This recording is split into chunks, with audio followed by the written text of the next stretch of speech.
নমস্কার বন্ধুরা, আমি সোমা সংসারে তোমাদের সকলকে স্বাগত। আজকে এইভাবেই শুরু করে দিয়েছি, কারণ হাতে নিয়ে কথা বলতে পারছি না। আমার স্ট্যান্ডটা ভেঙে ফেলেছি, স্ট্যান্ডটা নষ্ট হয়ে গেছে। যেটা ট্রাইপড ছিল একটা ছোটো, সেটা নষ্ট হয়ে গেছে। তাই আজকে এইখানেই রান্নার এখানেই ঠেকনা দিয়েছি ফোনটা। ভোলা মাছ ভাজা বসিয়ে দিয়েছি, কুমড়ো ভাজা হয়ে গেছে। কালো জিরে ফোড়ন দিয়ে লঙ্কা চিড়ে কুমড়ো ভেজে নিয়েছি, মানে ছেঁচকি মতন করে নিয়েছি আর কি। সকালে ছেলে মেয়েকে স্কুলে দিয়ে চলে এসেছি। আর সকালে তো আলু ভেজেছিলাম, আর হচ্ছে কর্তাকে ওই আলু পেঁপে ভাতে দিয়েছিলাম। পেঁপে তো আমি রোজ খাচ্ছি, তা ওই পেঁপে ভাতে দিয়েছিলাম অর্ধেকের একটু কম। পেঁপেটা আজকে আজকে একটা কর্তা পেঁপে, আজকে না গতকাল কর্তা একটা পেঁপে এনেছে, অনেক বড় অনেক মোটা ভেতরে পুরো পেঁপেটা। তাই কি করেছি, ওই হাফের কমটা আজকে ভাতে দিয়েছি, মানে 3 ভাগ করবো। আজকে হাফের কম দিয়েছি, আর যেটা রেখে দিয়েছি সেইটার থেকে কালকে আর পরশু 2 দিন ভাতে দেবো। তার জন্য ওখান থেকেই কর্তাকে একটু দিয়ে দিয়েছি। দেখো আলুটা কীরকম আপ ডাউন করছে, ওখান থেকেই কর্তাকে একটু দিয়ে দিয়েছি। আলু আর পেঁপে ভাতে দিয়েছিলাম, আমার জন্য আলু ভাতে দিইনি, কর্তার জন্য আলু আর এক টুকরো পেঁপে দিয়ে ভাত মেখে দিয়েছিলাম। ভাত খেয়ে চলে গেছে কর্তা। আর তারপরে আমি ছেলে মেয়েকে দিয়ে এসেছি। আমি এতটা ব্যস্ত এই কারণেই, একবার ছেলে মেয়েকে দিয়ে এসেছি, মাছ ভাজা পুরো না লেগে যায়। একবার ছেলে মেয়েকে দিয়ে এসেছি, আবার 12টা 20-তে আমার মিটিং আছে, ছেলের স্কুল থেকে ফোন করেছে, মিটিং আছে, সেখানে যাব। তার মধ্যে আবার 4:10 ছুটি হয়। তা আমি এখন এই 11:35 বাজে, এখন রান্না বসিয়ে স্কুল থেকে চলে এসেছি, এসে হাত পা ধুয়ে রান্না বসিয়েছি। ওই যে বললাম কুমড়ো চুটকিটা করে নিয়েছি, এসে মাছ ভাজা বসিয়ে দিয়েছি। আলু দিয়ে বেগুন দিয়ে ভোলা মাছটা করবো। কদিন আগে যে কথা এনেছিল না, গল্প দিচ্ছিলাম যে কই মাছ এনেছে, ভোলা মাছ এনেছে, তেলাপিয়া মাছ এনেছে, লোটে মাছ এনেছে, সবই তো এক এক করে খেয়েছি। এখন শুধু ভোলা মাছটা খেতে পারলে শেষ হয়। আগামীকাল শুক্রবার, জানি না কী রান্না করতে বলবে, কারণ ঘরে আর কোনো মাছ নেই, যা আসবে তাই রান্না হবে, ঠিক আছে। তাই আজকে এইখানটা সেট করাতে একদিকে ভালো হলো, লঙ্কাটা ছিঁচতে ভুলে গেছি। এখানে সেট করাতে একদিকে ভালো হলো যে আমি কথা বলতে বলতে হাতের কাজটা করে ফেলতে পারছি। নাহলে পরে ওই হাতে নিয়ে কাজ করি, দেখাই, দাঁড়িয়ে দাঁড়িয়ে আমার সময়টা একটু নষ্ট হয়ে যায় বন্ধুরা। তাই তখন আমি স্কুলে নিয়ে অতটাই থাকি না, মানে স্কুলের কাজটা সেভাবে থাকে না, আমি হাতে নিয়ে কথা বলতে পারি। কিন্তু আজকে আমাকে স্কুলে 3বার যেতে হবে, একদম লাস্টের মানে 4:10 ছুটিটা আমি কর্তাকে বলেছি যে যদি মিটিংয়ে আমার অসুবিধা করে, 1:30টার মধ্যে মিটিং আমাকে না ছাড়ে, মানে মিটিং শেষ না হয়, স্কুল থেকে আমি না বেরোতে পারি 1:30টার মধ্যে, তাহলে আমি 2টোর মধ্যে বাড়িতে আসতে পারবো না। 2টোর মধ্যে না আসতে পারলে বাড়িতে আসবো, ঠাকুর বাসন মাজবো, গ্যাস মুছবো, চান করবো, পুজো দেবো, এইসব করতে আমি পারবো না ওইটুক সময়ের মধ্যে। তাহলে তুমি ওই আনাটা তুমি আনবা, 4:10 আনাটা। আর কর্তা আমার আজকে একটা কী কাজ আছে বললো, কি আমি কি যেতে পারবো? আমি বললাম ঠিক আছে, তোমাকে কোনো কিছু বলিনি আমি, তোমার কিচ্ছু শোনোনি তুমি, আমি করে নেবো। তাই আমি এই সকালের খাওয়াটা দেখি খেতে পাই নাকি, দুপুরেরটা যখন খাই খাবো। দুপুরটা তো আমি 5টার আগে এমনিতেও খাই না, সকালের খাওয়াটা হয় নাকি, এসে হাত মুখ ধুয়ে না খেয়ে ছাদে যায়নি। কারেন্ট তার মধ্যে আজকে জ্বালিয়েছে, কারেন্ট সকালে চাল ধুয়ে দিয়েছি রাইস কুকারে, আর কারেন্ট অফ হয়েছে। মানে পাম্পের সুইচটা দিতে পেরেছিলাম, ট্যাঙ্কিতে জল তুলেছি, আর ওয়াশিং মেশিনে কাচতে দিয়েছিলাম, এই দুটো করতে পেরেছিলাম। দেখছিলাম সকাল থেকে ঝিরঝিরি বৃষ্টি হচ্ছে, তাহলে বৃষ্টি হলে তো কারেন্ট অফ হতেই পারে। এখন তো হাতে নিয়ে নিই, বৃষ্টি হলে তো কারেন্ট অফ হয়ে যেতে পারে, সেই চিন্তা করে আমি তাড়াতাড়ি আগে পাম্পের সুইচটা দিয়ে দিয়েছি, ওয়াশিং মেশিন কাচতে দিয়ে দিয়েছি। কিন্তু রাইস কুকারে বাটিটা যেহেতু এঁঠো, ওইটা না মাজা পর্যন্ত তো আর আমি ভাত বসাতে পারছি না, ওই জন্য আর ভাত বসাতে পারিনি। এবার যেই মেজে ঘষে চাল ধুয়ে রেডি করে সুইচটা দিয়েছি, আর কারেন্ট অফ হয়ে গেছে। তারপর ওখান থেকে টেনে বার করে কিচ্ছু হয়নি, শুধু সুইচটা দিয়েছি আর কারেন্ট অফ হয়ে গেছে। তা ওখান থেকে আবার টেনে বার করে হাঁড়িতে ভাত বসিয়েছিলাম গ্যাসে, সেটা হচ্ছে গা ধুয়ে এসে 9টা অবধি অপেক্ষা করেছি, 9:10 অবধি অপেক্ষা করেছি যে দেখি কারেন্ট আসে নাকি, দেখি কারেন্ট, কারণ ইনভার্টারে তো আর ভাত হয় না, ইনভার্টারে লোড নিতে পারে না বন্ধুরা। তা আমার রাইস কুকারের সাইজটা বড়, ইনভার্টার লোড নিতে পারে না, 1 কেজি চালের রাইস কুকার। তা যাই হোক, আমার ইনভার্টার নিতে পারে না, ইনভার্টারে আমার ভাত হয় না। এবার আমি অপেক্ষা করে রয়েছি সুইচ অফ করা থাক, আমি ঘর মুছি, গা ধুয়ে ফুল দিলে এগুলো করতে থাকি। এগুলো করে যখন নেমেছি 9:10, কারেন্ট আসেনি। আমি দরকার নেই, ঋষিকাকে বলেছিলাম 9টা অবধি অপেক্ষা করে তুই ঢেলে দিস, ও কি পারবে, ওই সব করে না, তো ওকে দিয়ে করাই না, আমারও হয়ে যায়, ওই জন্য ওইভাবে করতে পারে না।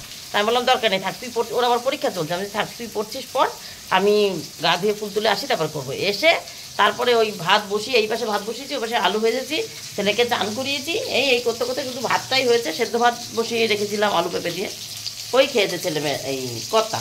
আর আমিও যদি সুযোগ পাই একটু খাবো। মাছটা ভাজা প্রায় হয়ে গেল, মাছ ভাজাটা নামিয়ে নিই, ফলটাও কেটে নিলাম। এখন তোমাদের সাথে কথা বলতে বলতে শশা আর আপেল এই দুটো কেটে ফেলেছি, আর লেবুটা একটু আগেই যখন কুমড়ো ভাজছিলাম তখন কেটে নিয়েছি। এবার একটু ব্যাকে দেখাই এই জায়গাটা। এই যে ভোলা মাছ ভাজা বসিয়ে দিয়েছি, প্রায় হয়ে গেছে। এই মিডিলটা একটু বাকি দেখলাম। ভোলা মাছের আবার এক জ্বালা আছে, একটু বেশি নাড়াচাড়া লাগলে আবার ভেঙে যায়। এই লাল ভোলা, স্বাদ বেশি, ঝামেলা বেশি। ঠিক আছে, এই মাছ ভাজাটা নামাই। এই যে আলু বেগুন দিয়ে তরকারি করব। আর আজকে দেখো শর্টে করার জন্য সর্ষে আর জিরে, এই কোনাটায় জিরে ছিল, জিরে গুঁড়ো একটু সামান্য নুন দিয়ে ভিজিয়েছি, তার মধ্যেই ধনেপাতা কেটে রেখেছি। এর মধ্যে এখন মাছ ভাজা নামাবো। আর এই আলুটা ভাজবো কালো জিরে ফোড়ন দিয়ে, তারপরে বেগুন আর লঙ্কাটা একসঙ্গে দিয়ে, আলুটা অল্প একটু ভাজার পরে এগুলো দেবো। তারপরে বেগুন আর লঙ্কাটা একসঙ্গে দিয়ে ভেজে নেড়ে চেড়ে জল দেবো। এগুলো যে একটু মজে আসবে, যখন মাছটা ছাড়বো তখনই সব একসঙ্গে ছেড়ে দেবো। ঠিক আছে, এইভাবে শর্টেই হবে আজকে রান্না। না তাহলে মাছ ভাজাটা নামিয়ে নিই বন্ধুরা। জানি না ভিডিও আমি আজকে কতটা কন্টিনিউ করতে পারবো, কারণ আমি আজকে বন্ধুরা খুবই ব্যস্ত। এখন কটা বেজে গেছে আর একবার দেখে বলে দিচ্ছি, 40 হয়ে গেছে। স্কুলে আমার মিটিং হচ্ছে 12টা 20 থেকে, মানে ছেলের ক্লাস থেকে ডেকেছে, ছেলের টিচার ডেকেছে, ক্লাস টিচার, ছেলের টিচার ডেকেছে 12টা 20। আমাকে 12টা এখান থেকে বেরোতে হবে। টোটো দাদা, তার মধ্যে আবার টোটো দাদা বিকেলে আনতে যেতে পারবে না, এই হচ্ছে আরেক সমস্যা। টোটো দাদাকে সকালে যখন যাচ্ছি দাদা বললো আজকে কিন্তু বিকেলে আমি নিয়ে আসতে পারবো না, তুমি কিছু ধরে চলে যাও। তার মানে আমাকে 4:10 ছুটি হয়, 4টেতে বেরোই, 4:10 বেরোতে হবে অন্য কিছু করে যাওয়ার জন্য। সব দিকে জ্বালা, মানে জ্বালার উপরে যন্ত্রণা। ও আর ওয়াশিং মেশিন কাচতে দিয়েছিলাম, কারেন্ট অফ হয়ে গেছে, ওয়াশিং মেশিনে তো কাঁচা হয়নি। এখন ওইটা সুইচ আর অফ করিনি, ওইটা তো ট্যাঙ্কিতে জল তোলাই ছিল। বাড়িতে এসে দেখলাম কারেন্ট এসে গেছে, একা একা কাঁচা শুরু হয়ে গেছে। এবার কাঁচা হয়ে গেছে, এখনও জামাকাপড় নামাতে পারিনি। এই মাছের ঝোলটা বসিয়ে জামাকাপড়টা নামাবো। আর মাছের ঝোলটা বসিয়ে দিয়ে দেখি মেলে আসতে পারি নাকি। বন্ধুরা 12টা 4।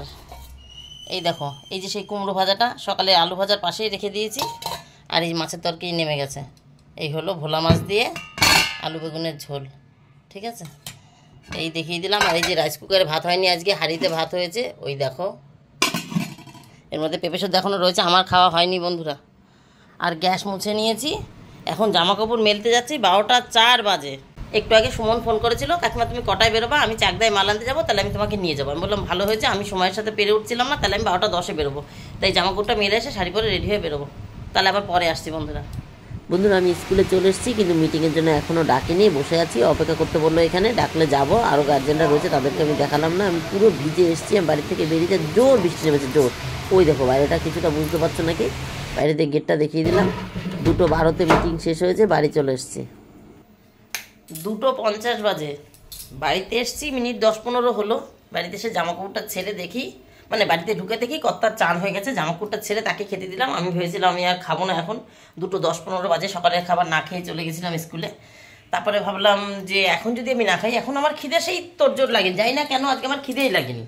তা আমি ভাবছিলাম যদি এখন আমি না খাই, তাহলে আমি যখন ছেলেকে আনতে যাবো চান টান করে পুজো দিয়ে, তাহলে তখন আমার খুব জোর খিদে লেগে যাবে, 4:30 বেজে যাবে ছেলে নিয়ে আসতে আসতে। তাহলে ওই সেই যে পেঁপে সেদ্ধ দিয়ে রেখেছি, 1 মুঠ ভাত খাই। তাই কর্তাকে খেতে দিলাম, আর কর্তার পাশে বসেই 1 মুঠ ভাত খেয়ে নিয়েছি পেঁপে সেদ্ধ দিয়ে। এখন এসছি ছাদে, ঠাকুর বাসনটা মেজে নিই, আর নামার পথে উপরের ঘরটা ঝাড় দিই। নিচের ঘরে তো সব কমপ্লিট করে ফেলেছিলাম, গ্যাস মোছা, রান্না সব কমপ্লিট করে রেখেছিলাম। নিচের ঘর আমি ঝাঁটও দিয়ে দিয়েছি। সকালে তো একবার ঝাড় দিয়ে মুছি, কিন্তু রান্নার শেষে আমার একবার ঝাঁট না দিলে ভালো লাগে না। তাই ঘরটা একবার ঝাড় দিয়ে গ্যাসটা মুছে নিই। গ্যাস মুছতে গিয়ে বারান্দাটাও মুছে নিই পুরোটা। আবার হাঁপিয়ে গেছি, খেয়ে উঠেই চলে এসেছি।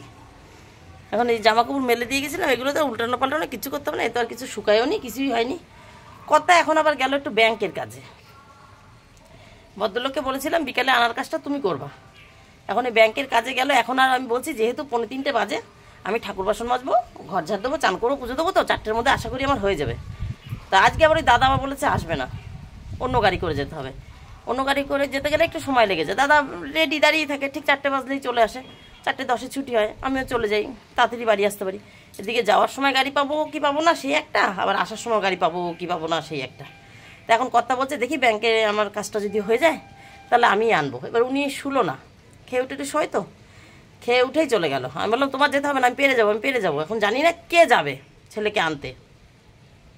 আর পালপাড়ার রাস্তায় যা জল জমেছে, যা অবস্থা রাস্তায়, পালপাড়ার রাস্তায় ঢুকতে ইচ্ছা করে না। অটো তো পালপাড়া হয়েই আসে, আজকে সুমনের গাড়িতে গেছি, বৃষ্টিতে যা বৃষ্টি, তোমাদের ওই সময় যদি একটু ক্যামেরা বার করতে পারতাম। সুমনের মাথায় একটা ছাতা, স্কুটিতে বসে আছি, সুমনের মাথায় একটা ছাতা, আমার মাথায় একটা ছাতা। সুমনকে বললাম, সুমন যে পরিস্থিতিতে যাচ্ছি যদি একটু ভিডিও করতে পারতাম খুব ভালো হতো, বন্ধুরা দেখতে পেতো। বলছে কিন্তু কাকিমা এখন হবে না, এখন হবে না, মানে ওই চেপে বৃষ্টি হচ্ছে, দুজনের মাথায় ছাতা, মানে ক্যামেরাটা যে ফোনটা যে বার করবো সেই পরিস্থিতি নেই। বলছে কাকিমা কিন্তু কাকিমা এখন হবে না, এখন হবে না। ও বার করতে দিলাম, আমি যে জানি তুমি তো কাকারও উপরে যাচ্ছ, আমি এর ভিতরে বৃষ্টির ভিতরে কী করে বার করবো ফোনটা, ব্যাগেই রয়েছে, আমার হাতেই রয়েছে, আমরা যাচ্ছিলাম তখন। তারপরে তো সুমন এক জায়গায় দাঁড়ালো, বলছে না কাকিমা পুরো ভিজে যাচ্ছি, একটু দাঁড়াই। তো এক জায়গায় দাঁড়িয়ে আমি বলছি না সুমন, স্কুলের প্রায় কাছাকাছি, হয়তো স্কুল থেকে আর 5-7 মিনিটের হাঁটা রাস্তা, 5-7 মিনিটের হাঁটা রাস্তা স্কুল থেকে, মানে মাঝপথ পর্যন্ত গেছিলাম। যাই হোক, মাঝপথে একটু বেশি গেছিলাম। তা আমি বললাম যে সুমন দাঁড়িয়ে থেকে লাভ নেই, বৃষ্টি হচ্ছে হোক, আমি ছাতা মাথায়, হাতে যেহেতু ছাতা মাথায় দিয়ে রয়েছি, তাহলে আমি হাঁটতে থাকি। তা আমি হাঁটতে হাঁটতে খানিকটা গেছি পালপাড়ার কাছাকাছি, তখন থেকে একটা অটো যাচ্ছে। তা আমি অটোকে জিজ্ঞেস করলাম পালপাড়া ঢুকবেন? বলছে না। আমি ঢুকবেন না তো তাহলে আমি উঠবো। বলছি না না পালপাড়া ঢুকবো না, আমি তাহলে আমি উঠবো, দাঁড়ান। পালপাড়া যেহেতু ঢুকবে না, আমি উঠে পড়েছি, পালপাড়ার রাস্তায় ওঠা যায় না। এখন চিন্তা হচ্ছে ইশিকা কী করে আসবে। তারপর তো আমি অটো করে চলে গেছিলাম, যাওয়ার পরে তোমাদেরকে অল্প একটু দেখিয়েছিলাম। এখন চিন্তা হচ্ছে ইশিকা আসবে কি করে। ইশিকা তো অটোতে উঠবে, অটো তো পালপাড়ায় ঢুকতেই পারে, সব অটো তো সমান না, কেউ ঢুকছে কেউ ঢুকছে না পালপাড়ায়। এখন যদি ইশিকা অটোতে ওঠে আর পালপাড়ায় ঢোকে, তাহলে একটা টেনশন থাকবে মাথায়, কারণ পালপাড়া রাস্তা খুব খারাপ, ভেঙে চুরে এক হয়ে গেছে, জলে ডুবে গেছে, কোথায় ভাঙা কোথায় ভালো কিছু বোঝা যায় না। গাড়ি 3 চাকার গাড়ি নৌকার মতন হেলতে দুলতে দুলতে যায়, ওই একটা চিন্তা। ঠিক আছে বন্ধুরা, তাহলে আবার লেট হয়ে যাবে আমার। এখন আবার আমি তো রেডি হতে থাকি, এখন কর্তা আনতে যাবে ছেলেকে কি আমি আনতে যাব সেটা আমি বুঝতে পারছি না। বৃষ্টিতে জল পড়ছে ফোনের গায়ে, সেটা বুঝতে পারছি না। এখন ঠাকুর বাসনটা মাঝি, উপরে ঘরটা ঝাড় দিই, চান করে পুজো দিয়ে রেডি হতে থাকি, দেখি কে যায়।